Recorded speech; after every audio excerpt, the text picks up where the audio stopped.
Setiap tanggal 4 Maret diperingati sebagai World Obesity Day atau Hari Obesitas Sedunia. Pada peringatan hari tersebut, WHO menyatakan bahwa kurang lebih 800 juta orang menderita obesitas.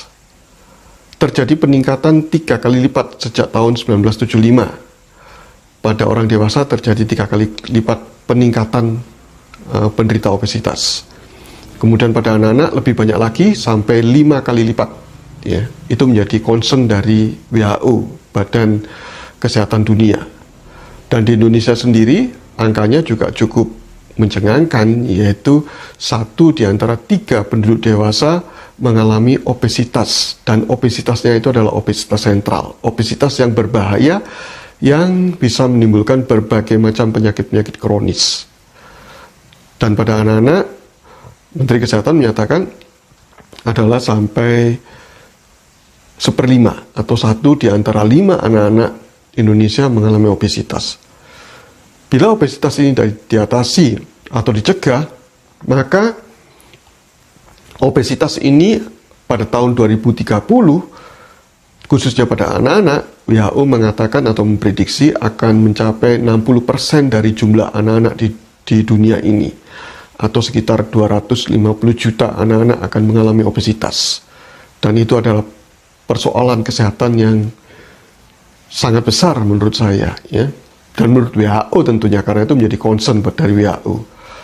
Dan WHO mengambil tema di tahun ini adalah everybody need to act. Setiap orang harus berperan serta di dalam pencegahan maupun pengobatan atau mengatasi obesitas itu secara bersama-sama.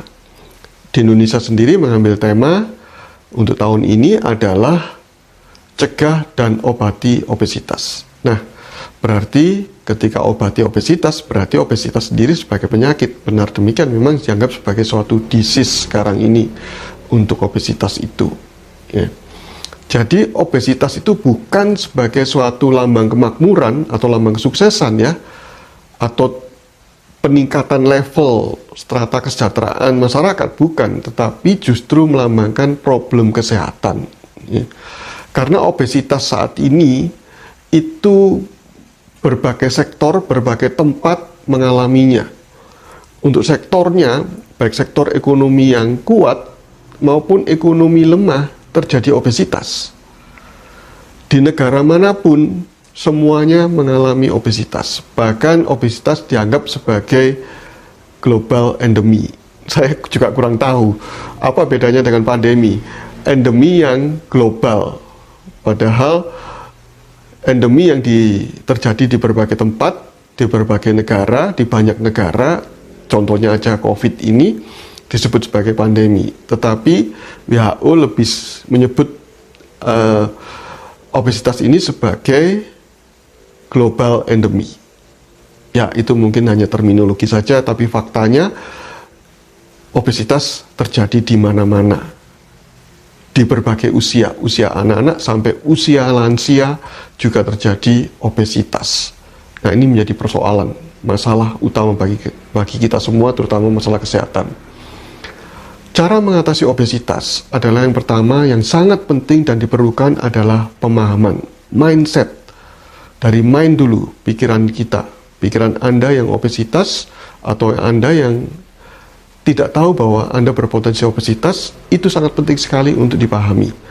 Jadi sekali lagi, obesitas itu bukan sebagai lambang kesehatan atau menjadi sehat atau sukses atau kemakmuran, tapi justru menjadi lambang kesakitan sebenarnya, pertanda kesakitan, indikator kesakitan. Ya.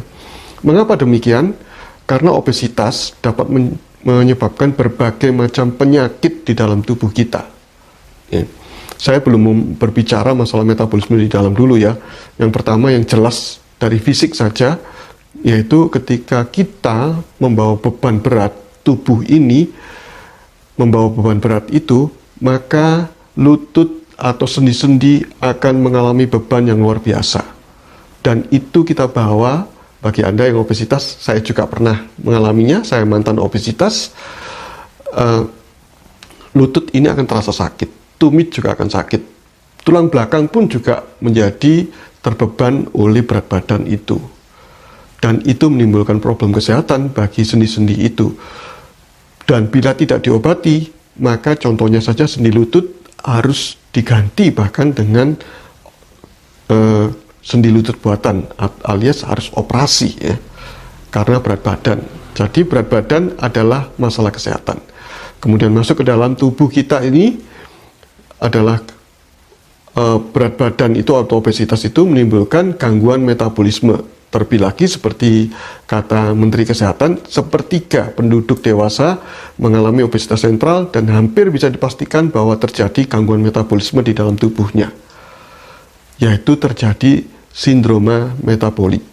Sindroma metabolik itu adalah satu kumpulan gejala atau kumpulan penyakit karena gangguan metabolisme di dalam tubuh. Apa saja yang termasuk di dalam gerombolan, klub, atau perkumpulan itu, yaitu yang disebut sindrom tadi itu adalah, yang pertama adalah hipertensi, kedua kencing manis, dan komplikasi dari dua-duanya ini ataupun berdiri sendiri yaitu penyakit jantung, termasuk serangan jantung, penyakit jantung koroner, ya, pembengkakan jantung dan penyakit-penyakit jantung lainnya, gagal ginjal, ya, kemudian kanker, autoimun, dan terlebih lagi sekarang ini obesitas sudah dinyatakan sebagai komorbid utama dari COVID-19.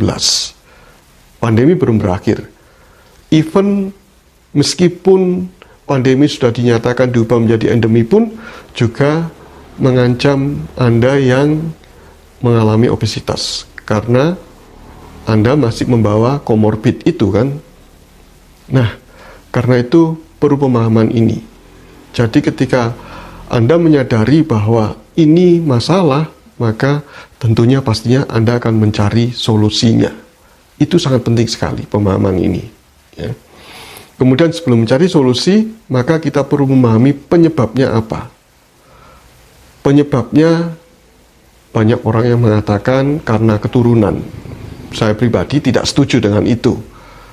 Ya, karena yang ditentukan keturunan obes itu hanya sekitar kurang lebih 5% saja dari kasus yang ada. 95% lebih itu karena pola hidup dan pola makan yang diturunkan, dan semakin lama semakin parah perubahan tersebut. Jadi bukan keturunan genetiknya, tetapi karena pola makan dan pola hidup itulah. Ya. Pola makan yang jelas karena overeating. Ya, tapi saya tidak mengatakan bagi Anda yang obesitas, overeating itu adalah frekuensi makan yang berlebihan bukan karena ragus, tapi karena hormonal Anda. Ya.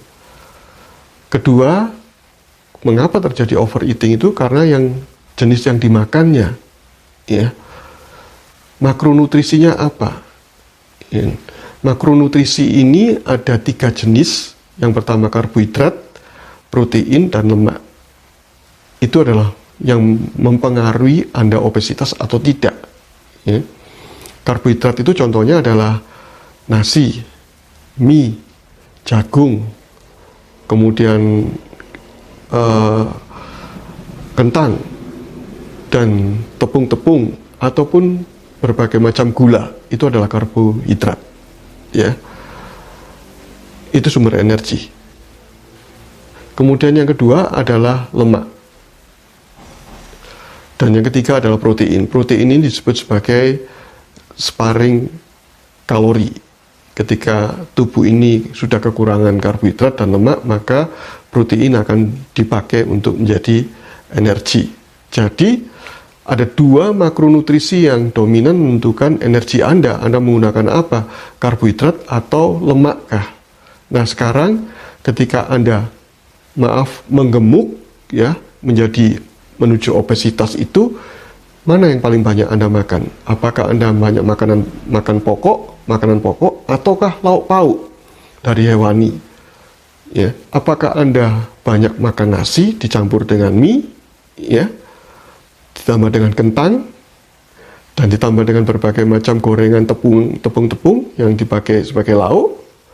Ataukah Anda banyak makan lauk-lauk seperti contohnya telur, daging, ikan, dan unggas misalnya, ya.